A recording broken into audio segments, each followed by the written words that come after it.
Tosin? Yes, we're good to go and have just gone live and just waiting on participants to join. So maybe I give some 1 or 2 minutes extra for participants to join. Oh, did you just lock the? I guess we should have opened it up in 5 minutes to go. So we're good to go.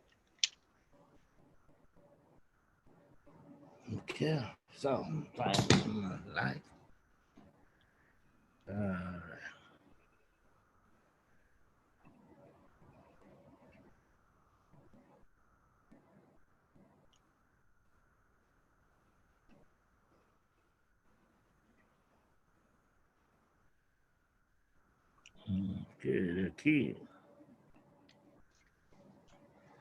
Okay, so good morning, afternoon, or evening, wherever you're joining us from. And thank you very much for being a part of this webinar. My name is Oluwatosin Alagbe, and I work for the Premium Times Center for Investigative Journalism, a center for media innovation and development.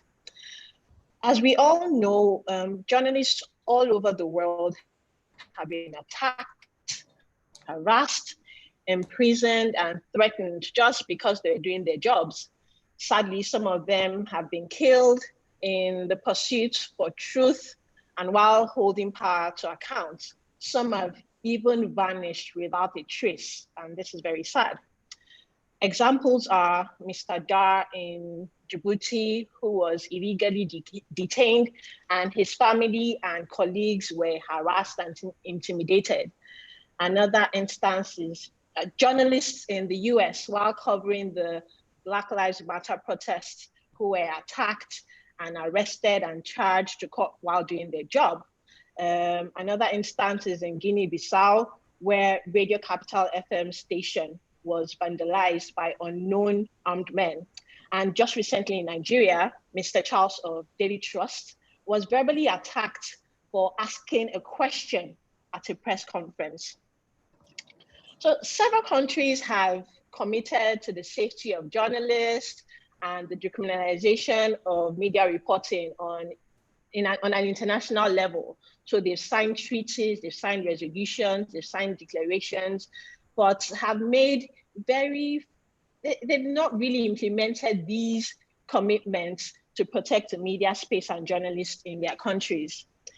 Today, we'll be discussing the provisions of international and regional instruments, as well as case laws and the impact on press freedom legislation and litigation, as well as what is required for the domestication of these instruments in local context. Our conversation will cover the protection of journalists and their families, also within these instruments. Today, the conversation will be moderated by the ED of Premium Times Center for Investigative Journalism, Mr. Dapo Oloriyomi. He is also the co-founder, CEO, and publisher of Premium Times, an online newspaper in Nigeria. He was recently awarded CPJ's 2020 International Press Freedom Award. He'll be driving this conversation with a fantastic panelist, a fantastic set of panelists. These are men and women who are leading minds in this fight for media freedom all around the world. And I'd like to hand over to him so that he takes charge of this conversation. Again, thank you for joining us, and we look forward to interesting conversation and interesting deliberations which we can take forward. So over to you, Mr. Lawyer.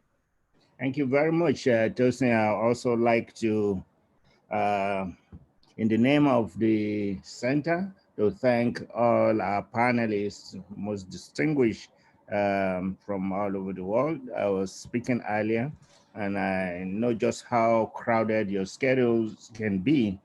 And so we thank you so much for creating this time to be able to attend to this.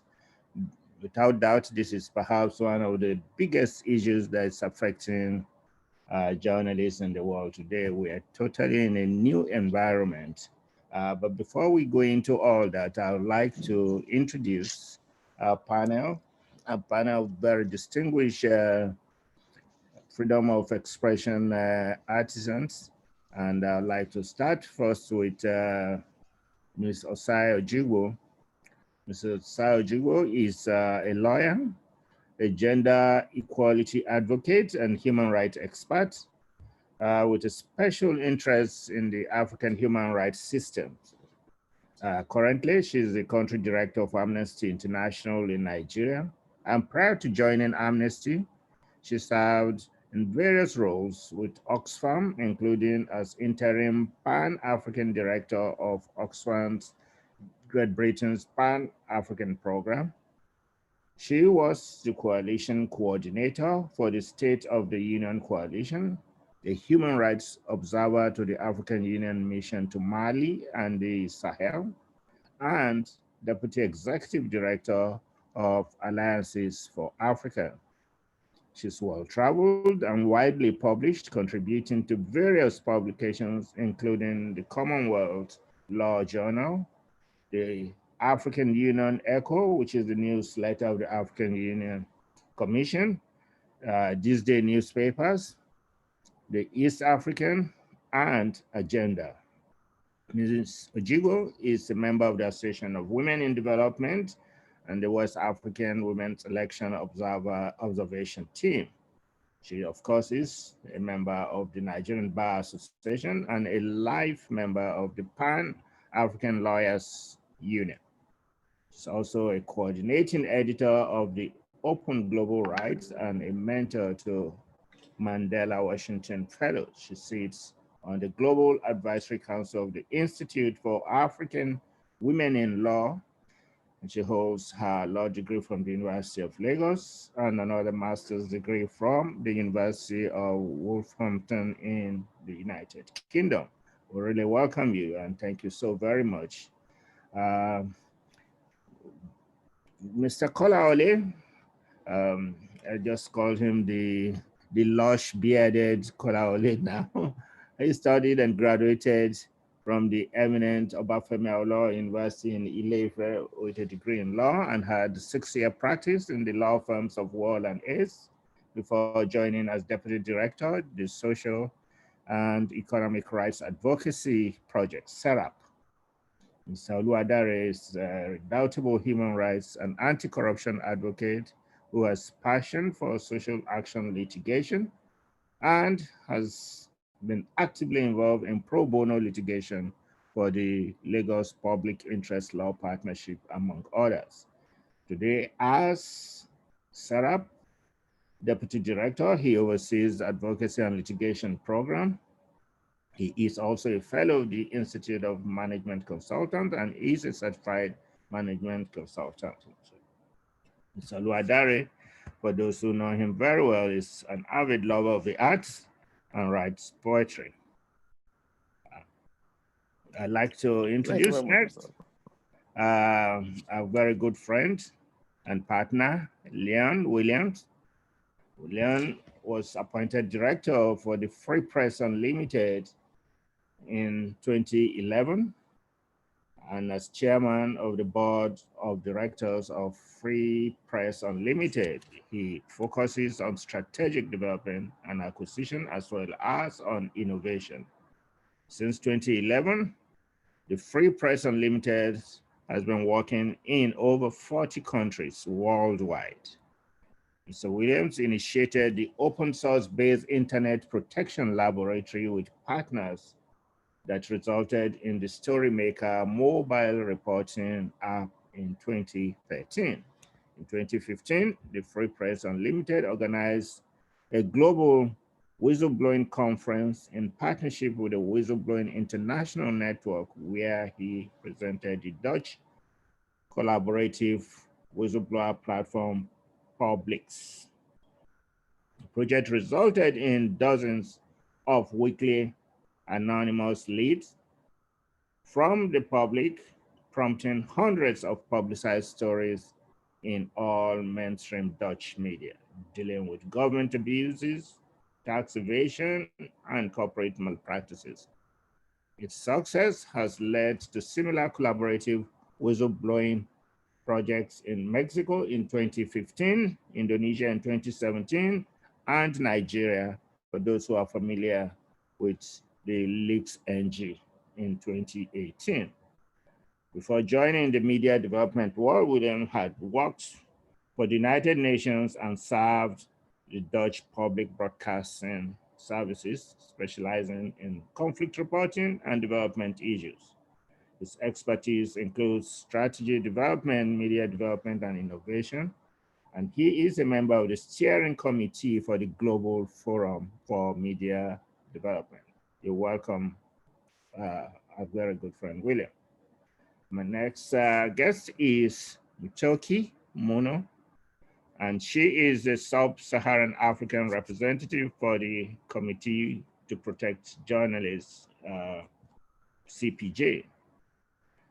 Previous to this role, she'd worked for 6 years as a journalist with the Nation Media Group, covering a variety of beats from East African community integration and regional trade to technology and telecommunications for the Business Daily and the Daily Nation. Muno has a bachelor's degree from the United States International University in Nairobi and a master's degree jointly awarded by the Aarhus University and the University of Hamburg. You're very welcome. I think for the purposes of today's event, the organizers have structured it in a way, and I think Tosin, our chief host, mentioned a little bit of that to us previous to now, that panel members will speak for 10 minutes. The idea is to help as much as possible to give a good discussion forum so that questions and answers will then be raised. Without much ado, I would like to now welcome Mr. Kolawole Oluwadare to speak around the Nigerian context on the issues of the day. How is press freedom faring in our local environment? Are we in a good place, or should we have reasons to worry and care? Thank you very much, Mr. Dopo. And I'd like to thank Premium Time Center for Investigative Journalism for giving me this opportunity. I hope I'm audible, though. Okay. Yeah, you're very good. Yeah. Okay. So how is press freedom faring in Nigeria? It appears in the present continuous, and so it must be looked at in that way. But we'd like to go back a bit to the historical context, given what we've known of military rule in Nigeria for the most part of our first years of our independence. And of course, it left a sad legacy for press freedom in Nigeria. From the various proscriptions and decrees and what it did, even the violence to journalists. Unfortunately, these and many more of these abhorrent nature of military regimes, they are still there with us. And so, in fact, the structures and some of those individuals that were used by the military to oppress, to affect the free press, still stands today, unfortunately. And democracy, or what I will refer to the type we still practice now since 1999, has not fared better, at least from the issues point of view. And so looking at the press tracker that is coordinated by the PTCIJ, for instance, it paints a grim picture after many years of practice of democracy. From the figures that were called from that site as of this morning, we have 416 reports of violence against journalists, and 215 of those reports are actually violent. And given the context of what we've seen in this country, I would believe that that is even still underreported, given the accuracy of our data and some of our reporting lines. And so to frame the issues, we can look at it this way. I'll start from the norms. The norms I would refer to in Nigeria and in Africa generally are not freedom of expression friendly. And I would like to look at the freedom of expression and free press as free press and as going hand in hand in this context. And I'm not referring to the traditional norms that we would call what we call our traditions before the colonial rule. I'm referring to the contemporary norms, which are heavily influenced by politics, religion, what I term neo-traditional beliefs, and socio-economic status of Nigerians. And that is why we see socially mature concepts like the right to offend that was added in the Andizad case in Europe is still not manifest in freedom of expression, of course, relative to free press in Nigeria. As at now in Nigeria, we are still grappling with the creation of criminal offenses like insults to the president. That's not alien to Nigeria anyway. It appears to be an African thing. And what happened recently with Mr. Charles of Daily Trust and Mr. Fani Kayode is a very good example of that.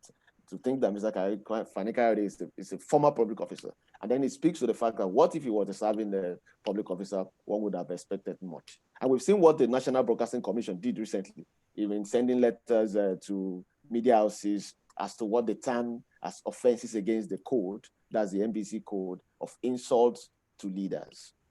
So again, to go to the second issue, our existing structures that we have in Nigeria presently, you can call them factor if you will, affecting press freedom in Nigeria. They include judicial, the legal, economic, and the political.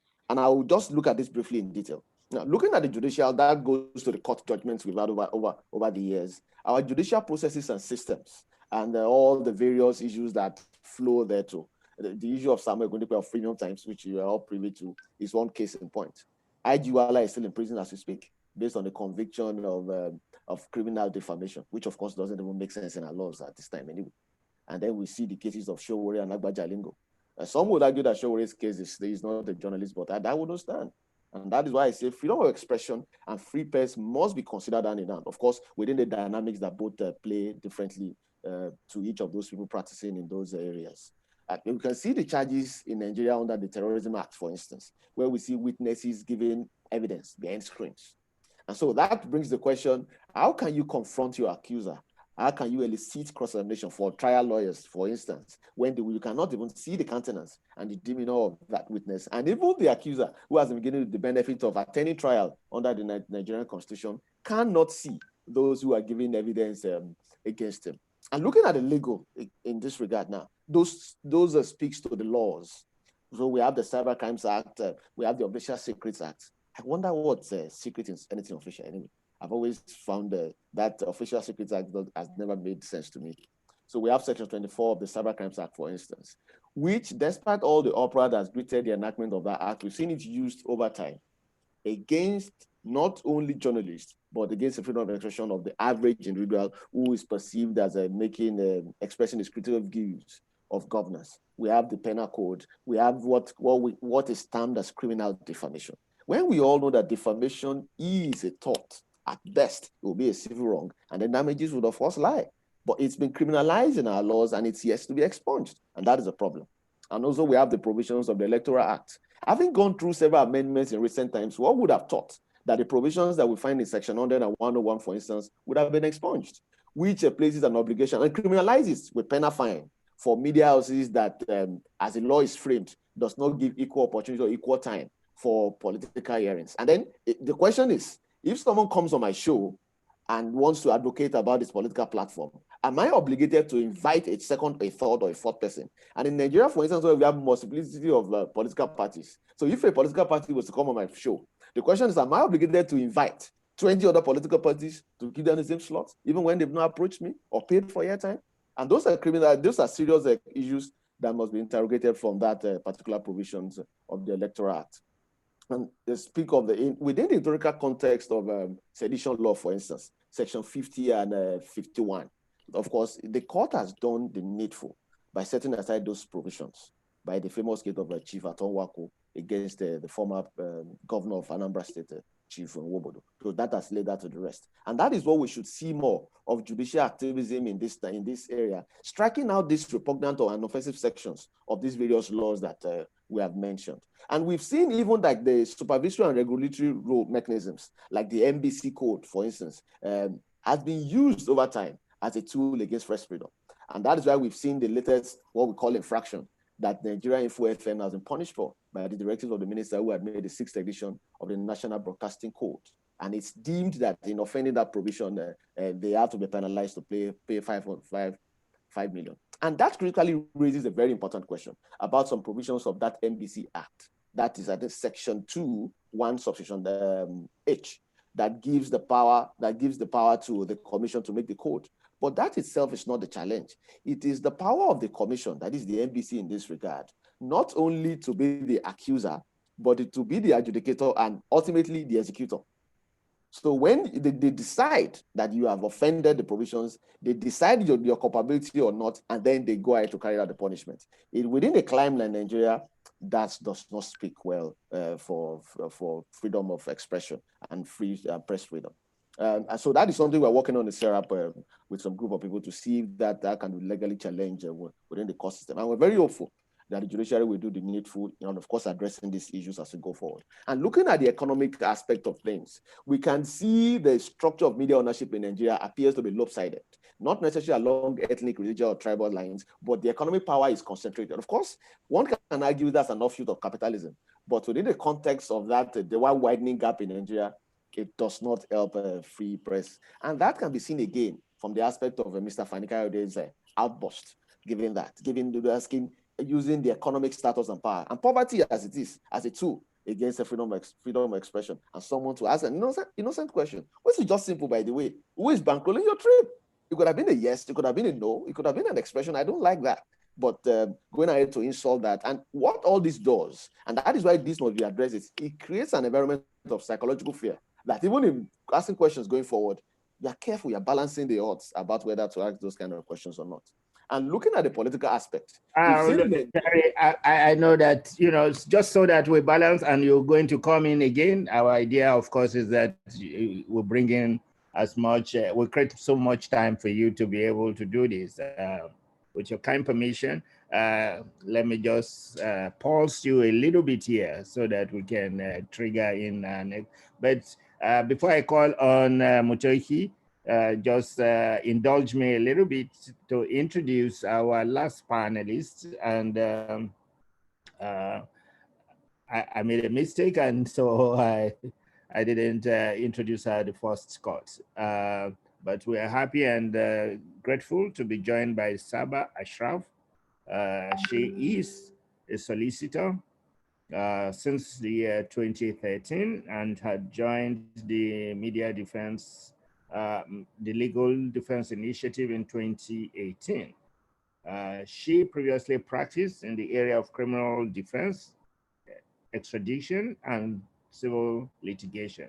Prior to that, Saba worked on cases involving international human rights law and public law, as well as litigating and advocating on various criminal defense and extradition cases before the United Kingdom courts. She has interned at Reprieve, assisting in their death penalty work in the MENA region.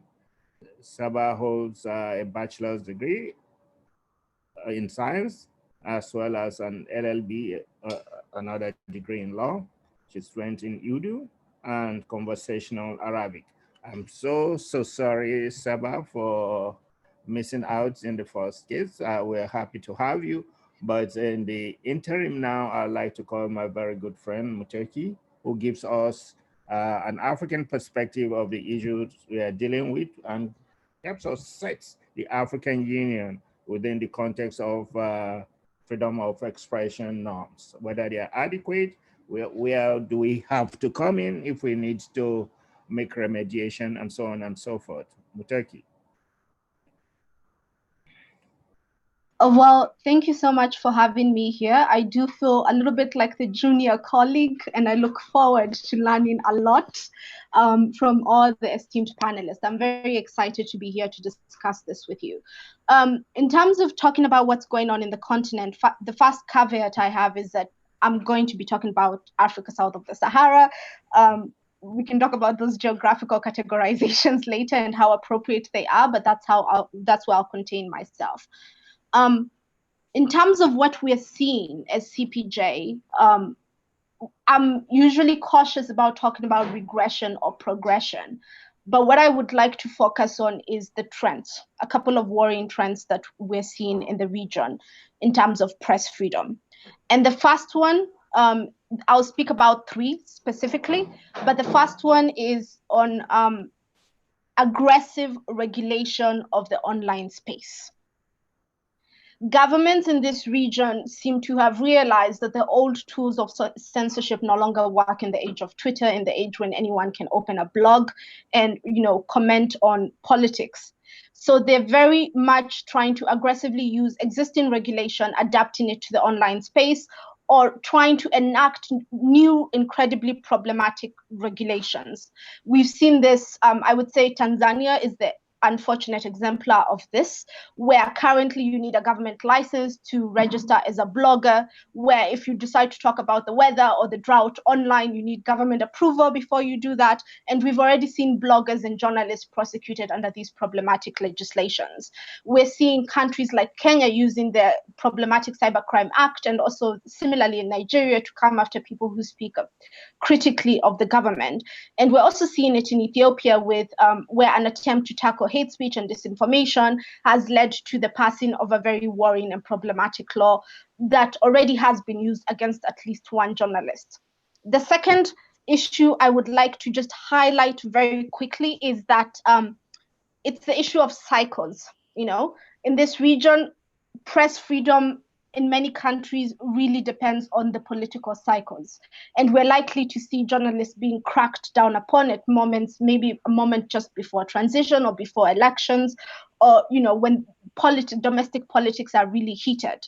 If we look at this very moment, and I apologize, I do have a bias towards East and Southern Africa. I hope that's complementary to the conversation. But if you look at this region, for instance, we're seeing these patterns keep on coming up again. In Uganda, just right before an election, lots of journalists being beaten, being assaulted, the regulator taking on perhaps wider mandate than is appropriate. We also see Ethiopia going through a time of transition, I would say, over the last 2 years, a transition that is no longer going the way we hoped it would go. This having an impact on journalists.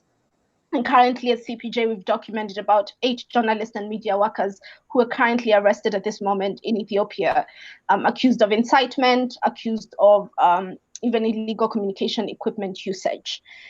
That sort of point I want to highlight very quickly, a trend that we're seeing, and I'm free to answer questions and provide details at the end of this. I just want to make sure I touch on everything else.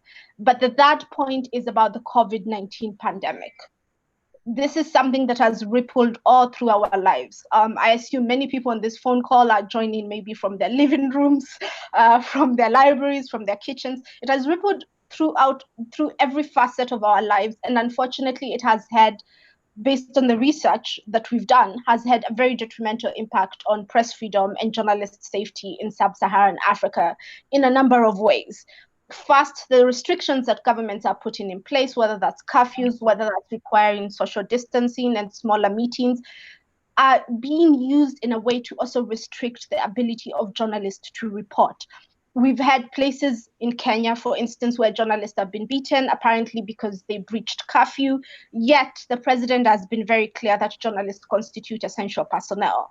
We've seen also similarly in Uganda where journalists have been beaten. In one case, a journalist was trying to get permission to move around amid the lockdown, and he was, assaulted while trying to do that by a police officer. We've seen journalists arrested, and in one particularly problematic case in Rwanda, a journalist and a media worker were arrested in April and remain in detention, accused of breaching COVID-19, lockdown rules. Ironically, their mere arrest, exposes them to higher risk of contracting the virus behind bars. Governments are also very keen to control the narrative about COVID-19, what people can report and what people can say. We've seen newspapers shut down, not newspapers, one media outlet at least shut down in Tanzania on, ludicrous grounds because they posted an Instagram post about COVID-19. That was just a reproduction of the US Embassy's travel warning.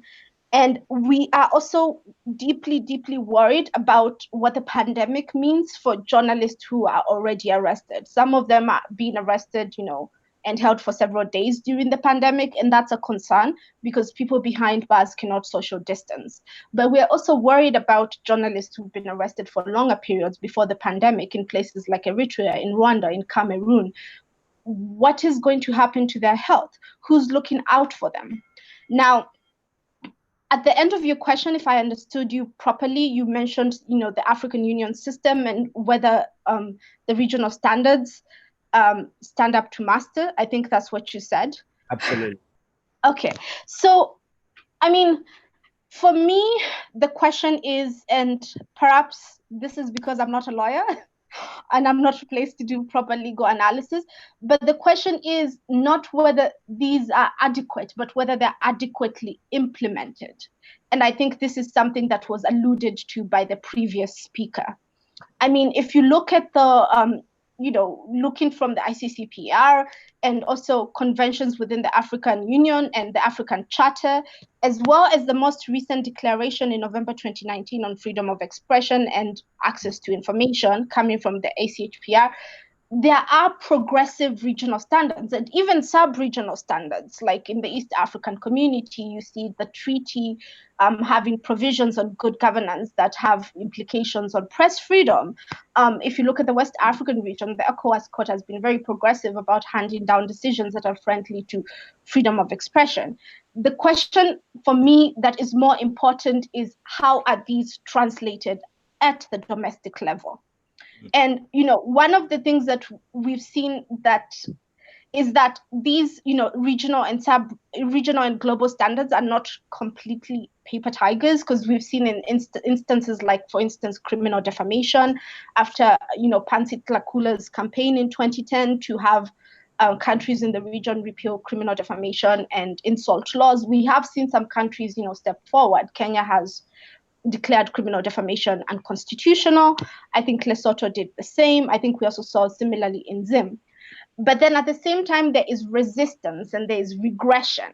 So while we're seeing some, these are implemented just in part, and a good example is the Gambia, where there was a ruling handed down, against the criminal defamation, I think sedition and false news provisions of the law by the ECOWAS court, but then they went ahead and only repealed the criminal defamation and not the rest.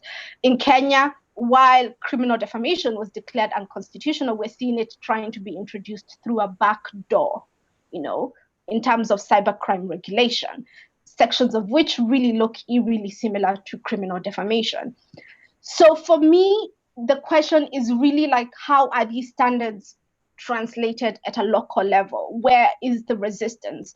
There are a lot of people, who've tried to do very good work in strategic litigation to see that these standards are domesticated. But even where courts hand down progressive rulings, for instance, the East African Court of Justice, those rulings are not implemented. They're simply ignored by, for instance, the government of Tanzania. Yeah. And we also see the usage of specific incidents or situations, political tension, the pandemic, as a pretext and as an excuse to subvert and to not comply with commitments that nations have made. This has been particularly transparent with the COVID-19 pandemic, where we've seen countries in Southern Africa specifically passing regulations that are inimical to press freedom, that are not in line with global standards. But because it's a moment of emergency, there's the expectation that they'll get a pass for this. So for me, the question is the translation. And I can see from your face that maybe I should stop talking. And we can... I was just going to, but thank you very much. And you really crammed so much in your 10 minutes, and I'm looking forward to a very interesting Q&A session. And I'd like to move the dial a little bit now to someone who's been literally in the face of fire in Nigeria. And she'll be extending what Mutoki has done beyond the region to an international environment, helping us to look at how these international norms weigh in. I would like her, though, to help lift a little bit of some of those points that both Mutoki and Oluwadare had expressed with regards to how to give full consequence if we were to really have working regimes. Basically, press freedom it's not really journalistic freedom as politicians always want to make us. It is really, what's the life grain of democracy and an enabler of every other rights that, we want to enjoy in the society. So I have the honor to call Osai to please weigh in now and speak more about those international standards and norms and how those affects what we do and what we need to do.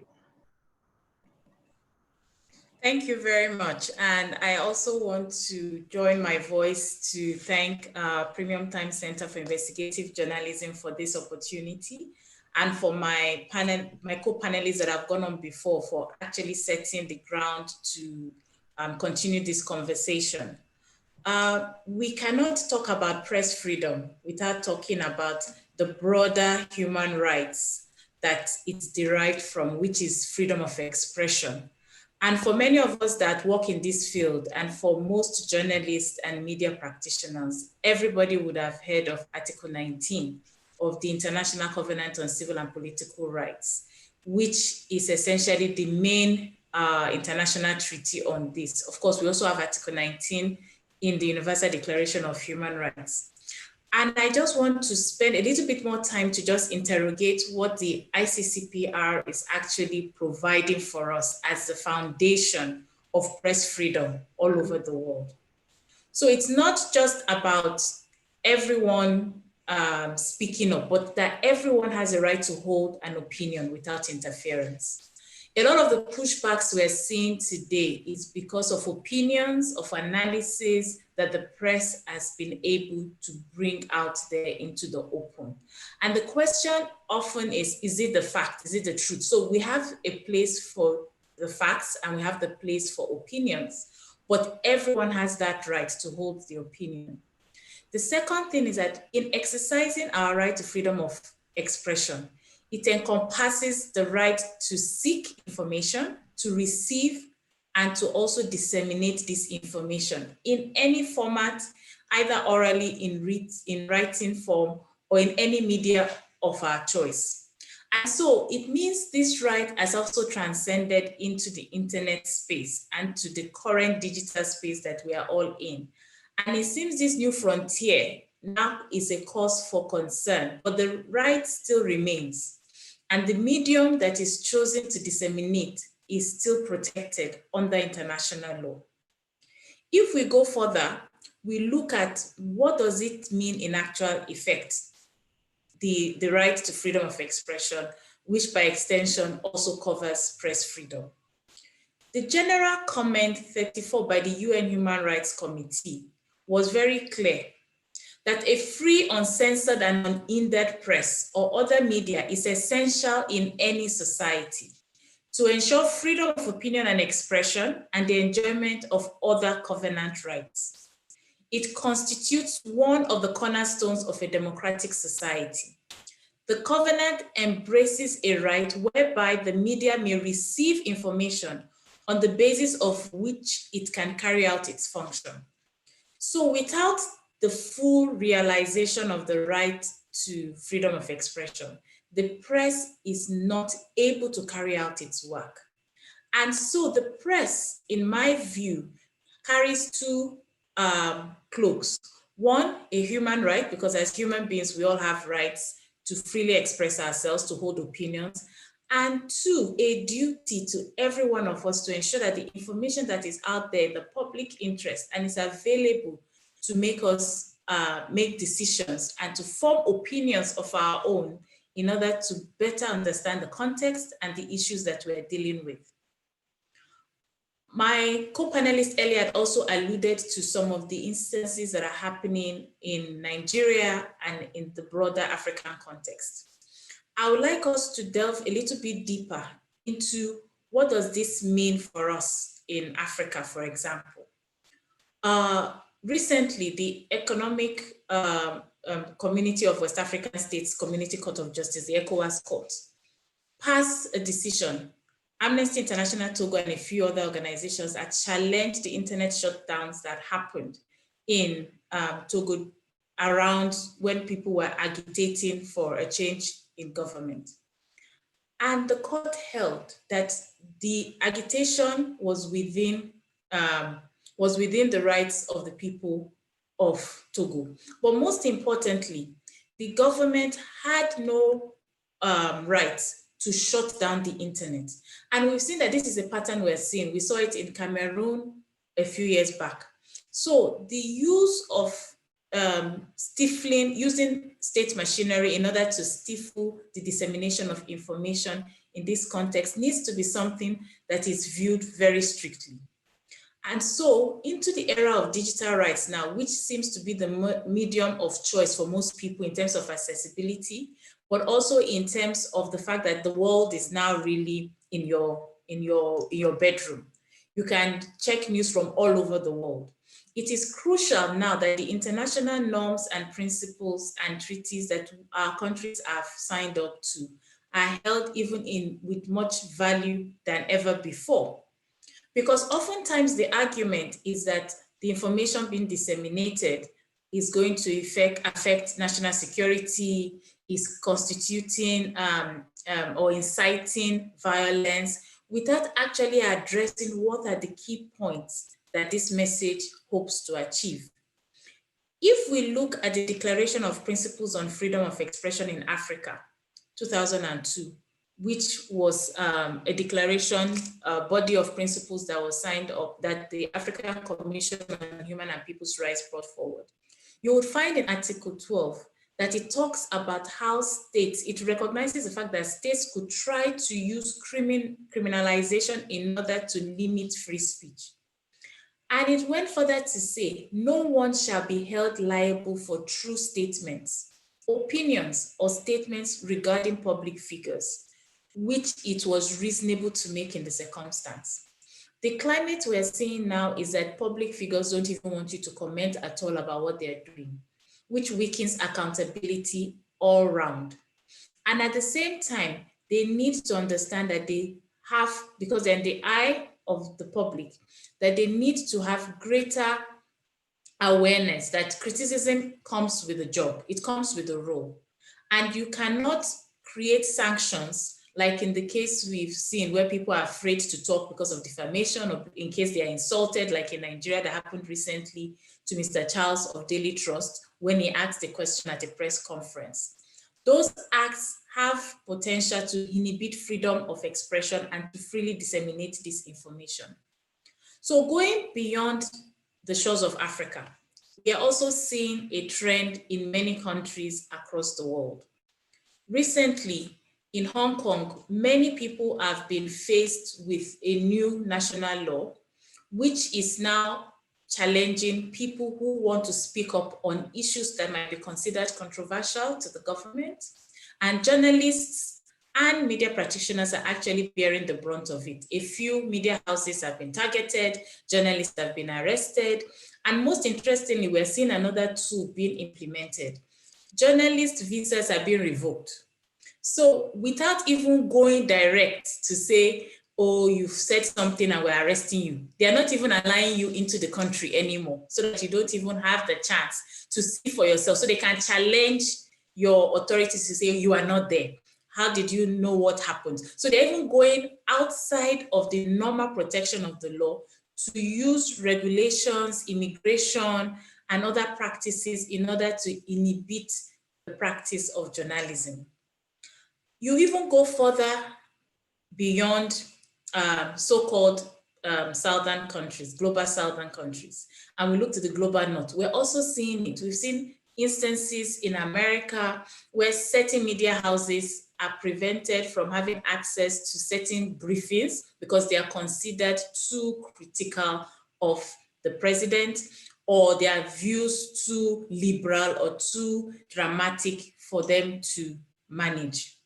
In the UK recently, two investigative journalists in Northern Ireland had challenged the invasion of their homes by the police. So it's not only in the global south and in African countries that we have these experiences. And the court held that that act by the police was wrong. If you are carrying out an investigation, you do so within the ambit of the law. But when you carry out an act, like as if you're going in to fight a matter of national security, and you are targeting journalists who are bringing out issues of national importance, then that is an infringement on press freedom and the ability for journalists to be able to work in an environment free of violence and intimidation. So we have the laws, we have the laws, we have the policies, but it is critical that we are alert to ensuring that protection of journalists is a major priority for all of us all over the world. I thank you, and I think I'll Okay, rest. thank you so very much. And everybody's keeping to time, so it's very helpful at this point. So obviously, in the purpose of doing our work, we always run into these kinds of problems, and it's a great thing that Josiah has highlighted a few of those things. Increasingly, what we're seeing in Africa is those limitations, and cybercrime, anti-terrorism, these have actually become very, very good excuses for our national governments to rein in on freedom of expression. But the truth is, media freedom will have no consequence, will have no meaning if we also don't see it in the context of other expressions of freedom. The safety of those who practice this. And this will give me a segue now to call on Saba, who works on the front line defending people who always have to do this job, who gets imprisoned.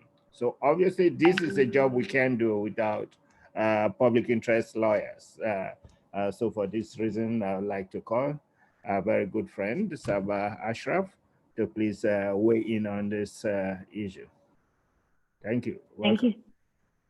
Thank you so much. And thank you so much to Premium Time Center for Investigative Journalism for facilitating this really important discussion and extending this invite to Media Defense to participate. For those that may not know, like we're a small organization and our primary focus is on litigation, and we work quite extensively in East and West Africa, lesser extent in Southern Africa, but the nature of our work relates to litigation, and our legal work is distinct, I guess, because we're able to support in two ways. One, funding of journalists that are under attack, or media houses that have been shuttered, or there's been some issue of freedom of expression that needs to be, that there's potential for litigation through the domestic and regional courts. I mean, we're quite inventive as lawyers with our mandate. So as long as there's a freedom of expression issue, we can normally get involved. So aside from funding, the other thing that we can do is actually provide what we call substantive support through the judicial processes and the systems where it's been possible to take strategic cases to regional courts once domestic remedies have been exhausted, and if the matter is still at the domestic level, then working with local partners and local lawyers to ensure that the right kind of arguments are made and providing them international comparative law. And we've heard from the other panelists some of the trends that we're seeing to stifle freedom of expression in the region, and what that means on the ground, and the fact that often litigation you can't just go through litigation in a vacuum, because as we've heard previously, sometimes you get favorable judgments that are coming out of regional courts, but actually whether they're being implemented by the states is another matter. And that's when you normally have to combine advocacy and try to ensure that these issues are highlighted post-litigation. So in terms of just kind of some of the legal cases that we've been working on, and some of the issues, I guess, that we faced, and some of the trends that we're seeing in the region of Africa with digital rights, it'd be useful to kind of highlight a couple of cases. And I know that the panelists before me touched upon this case of Togo, of the internet shutdown. And that was a case that Media Defense took to the ECOWAS court with Amnesty International on behalf of seven claimants, mostly NGOs that were based in Togo and one journalist. And as explained, there was a very favorable judgment that had come out from the Togo court.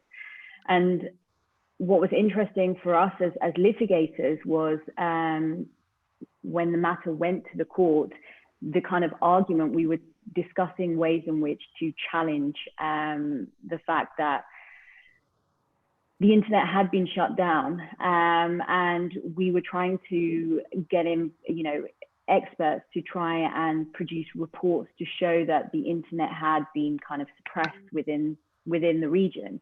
And actually, what we found was that the respondent state, Togo state, actually admitted. They said quite clearly, we've shut the internet down, but actually the reason why we did it was for national security measures. So these are kind of arguments that are being forwarded a lot of the times by states to justify the fact that they are stifling freedom of expression within the region, whether that be through internet shutdowns or through the kind of enactment of legislation to try and suppress free speech in the region.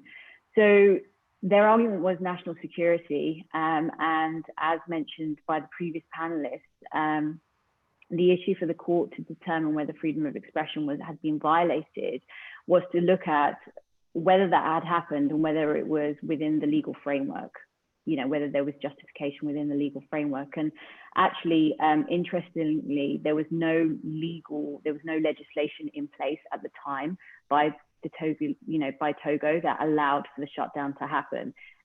And post the shutdown, they actually introduced a new law, and they were trying to, use that retrospectively. And that was interesting as lawyers for us to try and understand in terms of like domestic level, how states are using, they will take on acts and they will make decisions and then retrospectively try to use legal frameworks to try and justify their decisions. And obviously the ECOWAS court, we were very happy with the decision that came out of the ECOWAS court, and they took some time to really consider these issues of internet shutdown, which we're seeing.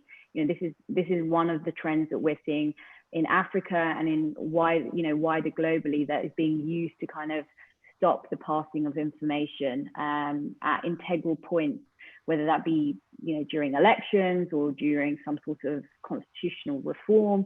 You're seeing that the internet is just being shuttered by states to suppress any information from reaching individuals. So that was one case that was very interesting for us as lawyers, and something that we're seeing that's kind of a trend across the African region and wider.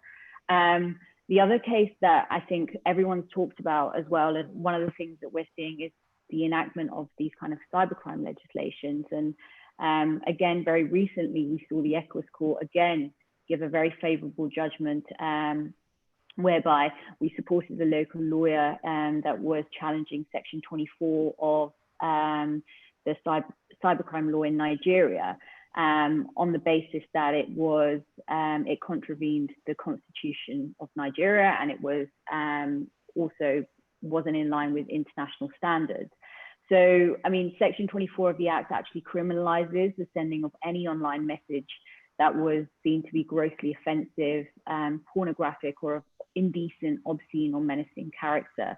And one of the things that we kind of look at when we're looking at these laws and seeing whether they are, whether they can be challenged both domestically within the domestic constitution and within the wider international standards, is the fact that often these cybercrime laws, the kind of phrases they're taking are very similar. So the Nigerian cybercrime law is very similar to the domestic laws that are being used in, for example, Kenya or India. The phrases that are being used are almost kind of carbon copied within the legislation. And often what you're seeing through the judgments of the domestic courts is that the arguments that are forwarded is that they're very vague, they're overly broad, and they're done that intentionally so that the states or the authorities are able to use it in an arbitrary way and penalize often journalists, bloggers, people that are trying to get information out at critical moments within that space, and then they are being prosecuted and often facing quite hefty and lengthy prison sentences as a result. So I think, when the first panelist mentioned, what that's doing is really creating this climate of fear, whereby those that are working in journalism or as media houses will have to self-censor on the basis they don't want to be kind of prosecuted, or they even, you know, through the civil courts don't want to have to, you know, be penalized through very heavy fines that may be awarded to them for kind of just simply doing their journalistic duty. So the ECOWAS court, this section 24 went through the kind of, was stuck at the Supreme Court in Nigeria, and it still hasn't been heard. And we worked with the local lawyer, and we were of the view that let's take it to ECOWAS. The Supreme Court in Nigeria has a very big backlog, and wasn't going to be able to kind of look into this case anytime soon.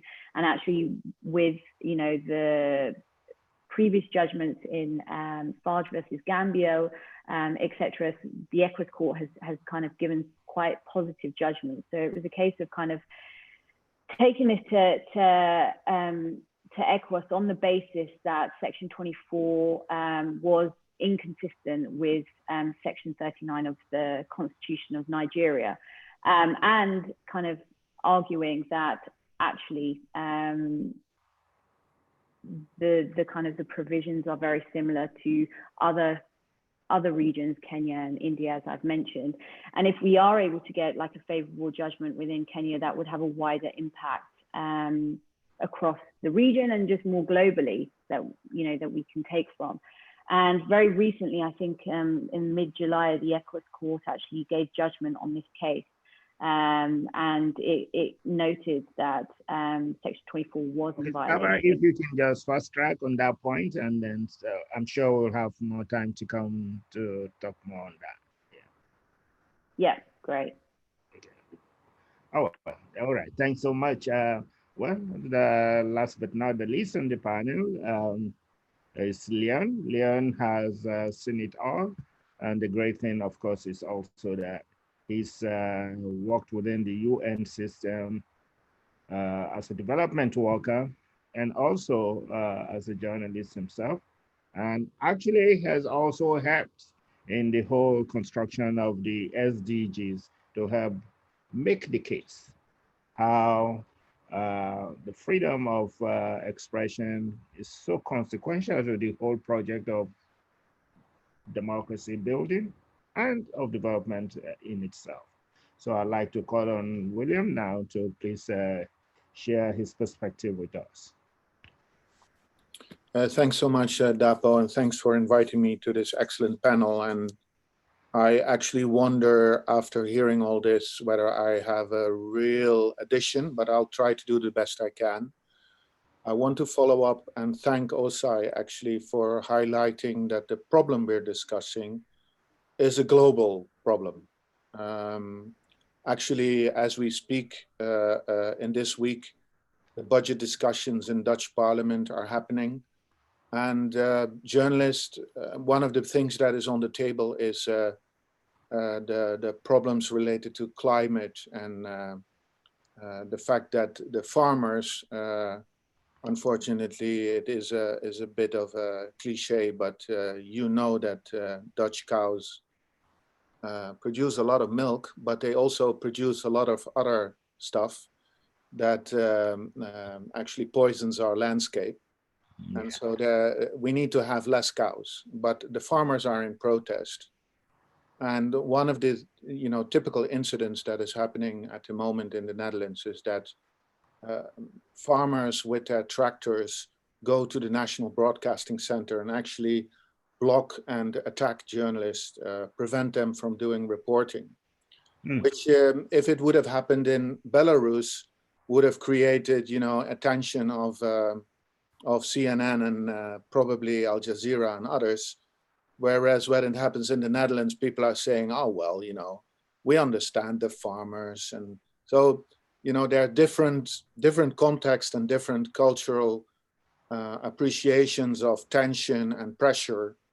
But I think there's a global phenomenon that societies generally have less comprehension and less willingness to have an information ecosystem where dissent and different opinions have a place.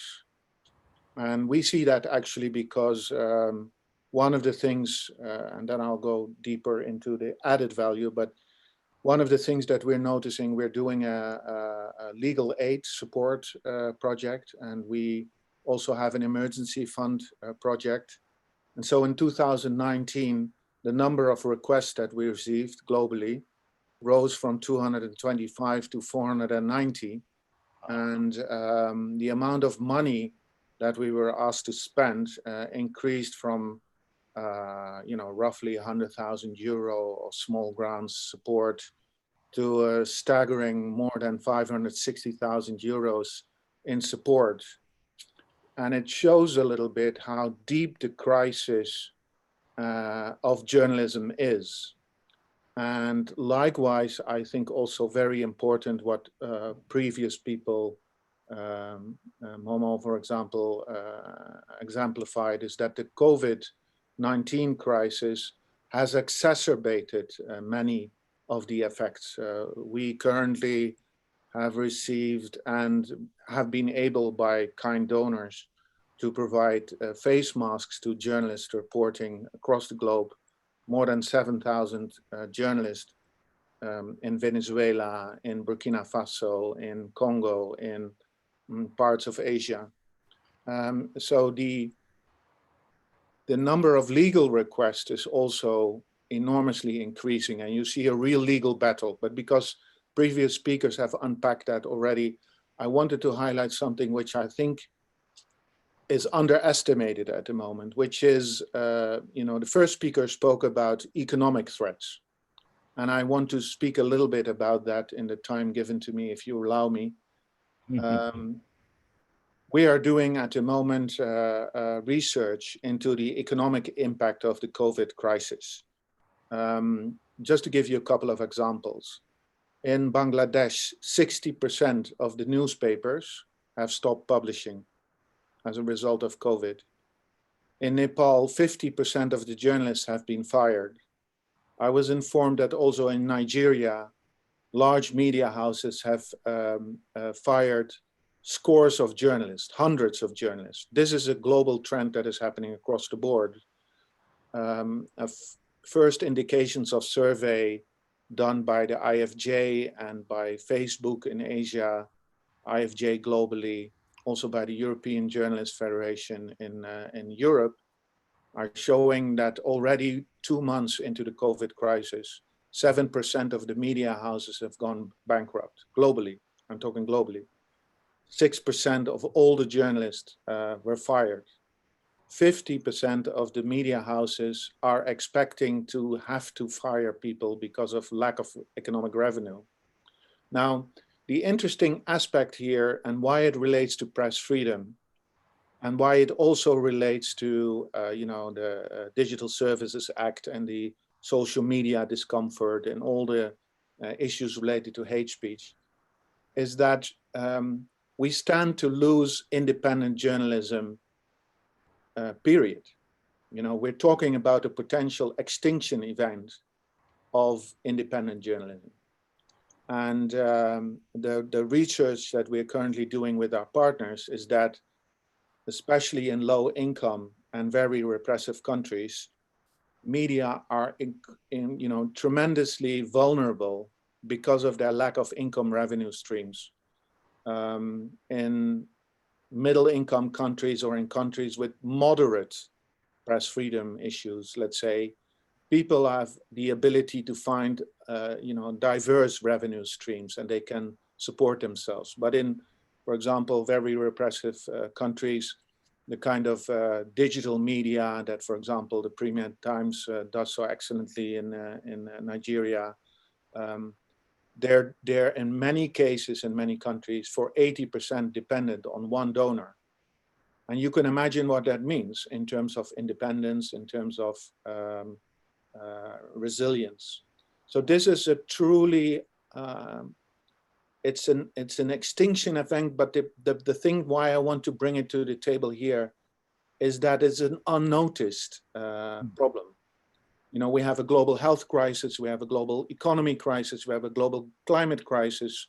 In all these elements, independent journalism, providing accountability for the public, is like, you know, it's a vital, pivotal, you know, pillar of democracy, as Osai mentioned, that we need, and that pillar is disappearing. And so, how do we, you know, how do we organize accountability in a different way? Well, one thing we can be sure of is that it's not organized by Facebook, and it's not organized by the platforms. So we have to do something in that regard. I think also that there's also a positive point, because I think we need to also think about what are our strategies to work together. First of all, I think that the COVID crisis has actually increased public trust in quality media. All across the board, you see that, let's say, the reliable, the trusted, the established media houses, to a certain extent in many countries, also public media houses, if they're not too state captured, have generated, doubled their audience or tripled their audiences. However, we are currently conducting a deeper research into revenue streams. And one of the findings that we find, we're doing it we're working on research with 92 media houses in 40 countries, more or less.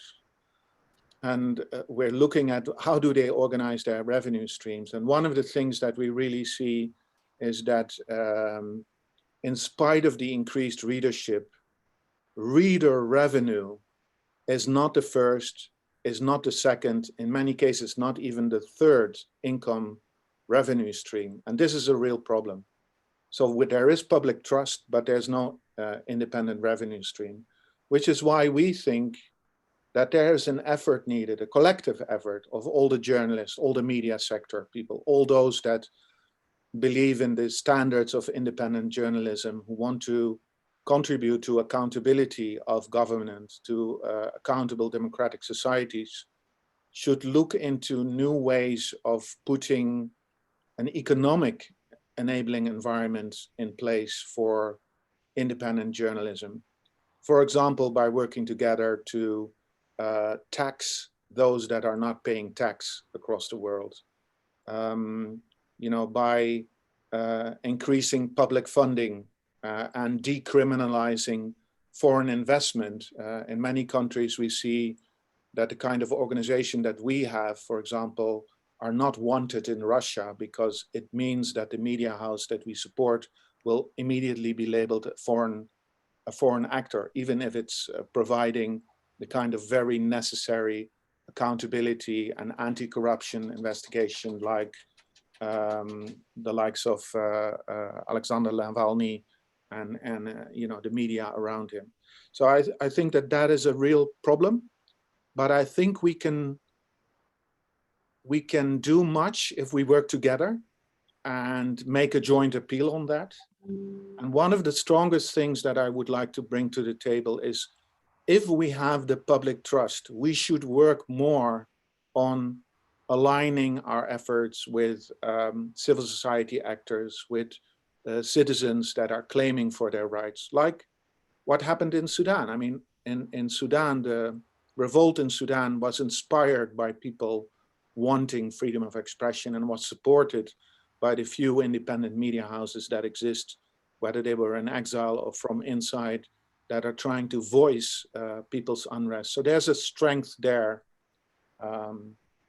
But I'm super thrilled to be with all these excellent people. So maybe I'm wrong, but I think we should also work on the economic perspective of independent journalism.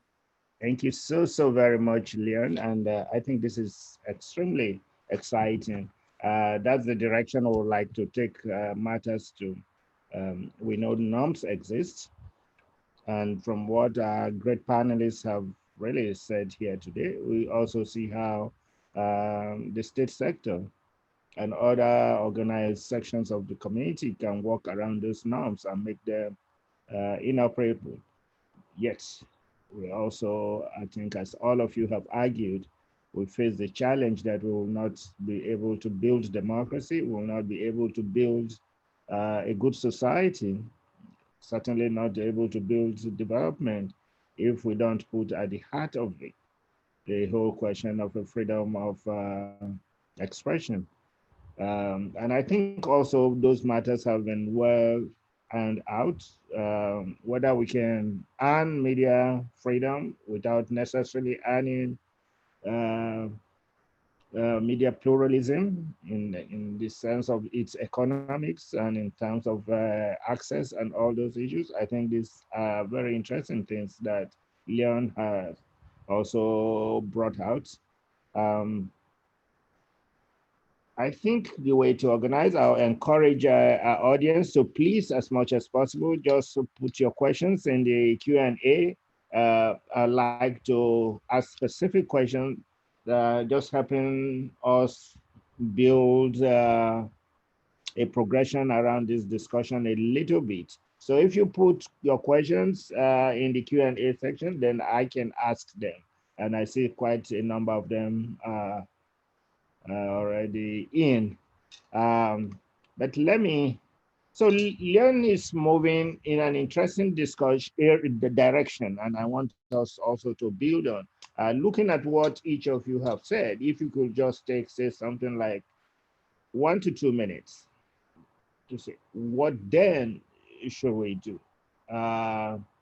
Mutoki, if you look at our region, even if you want to take the Eastern Corridor, as it were, what kinds of collaborative effort do we need to take or invest in moving around this problem?